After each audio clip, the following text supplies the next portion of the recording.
Magandang araw po sa ating lahat mga Pilipino. Araw po ngayon ng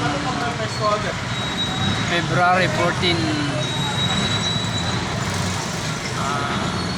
Nagsasaulog tayo ng araw ng mga puso. Siguro nagtataka kayo kung bakit ako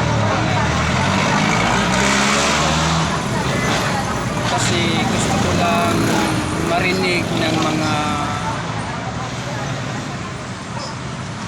gumagawa ng batas dyan sa Congress, sa Senado, na bakit hindi kayo gumawa ng batas na ang February 14 gawin ninyong holiday.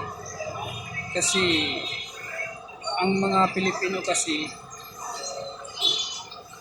100% ang mamahal yan sa mga pamilya, sa asawa, anak, lolo, papa, ganyan nagmamahal sila.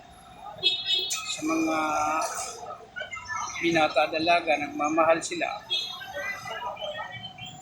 Bakit di kayo gumawa ng batas na gawing holiday ang February 14? Nagtataka lang ako na dito sa bansang Pilipinas, na ginawa ang batas ang Chinese New Year. Sorry lang guys sa mga Chinese. Huwag lang kayong magalit sa akin kung bakit kayo nadamay, kasi nagtataka lang ako kung bakit nagawang holiday ang Chinese New Year na hindi man tayo Chinese.